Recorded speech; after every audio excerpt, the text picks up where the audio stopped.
I Føtex har vi stadig jubilæum. Det er utroligt dejligt, latterdum.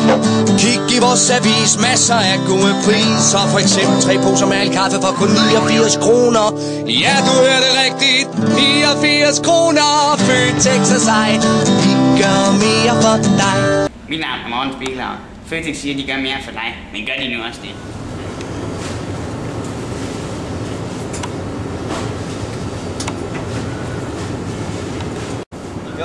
Da jeg kom hjem, så ventede der en skrækkelig opgørelse for mig. Det var en stor overraskelse, da jeg opdagede, at den her var 2 dage for gammel.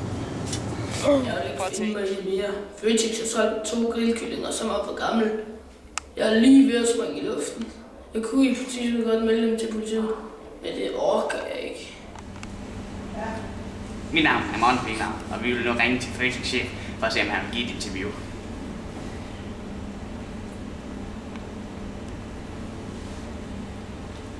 Hallo? Har det chefen lige fra Føtex? De vil tydeligvis ikke snakke med os, så nu vil vi tage ud og opsøge dem. Jeg kommer fra division, og vi venter her på chefen for Føtex, så vi kan få et interview. Hej, er det dig, der er chef for Føtex i Brønderslev? Ja. Jamen, jeg vil gerne lige snakke med dig lidt omkring rådne varer og for gamle varer inde i butikken. Det kan jeg ikke gå til. Jamen, hvor skal du hen? På arbejde.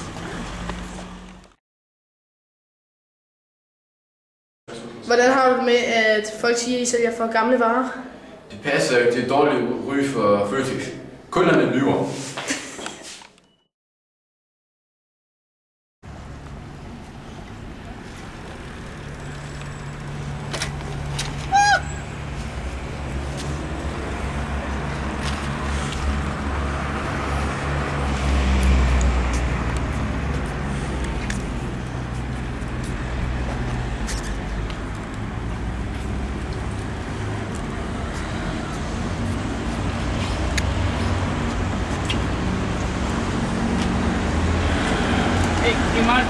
Hvad laver du med den cykel? Det er jo ikke lige. Hvad fanden har du gang i, mand?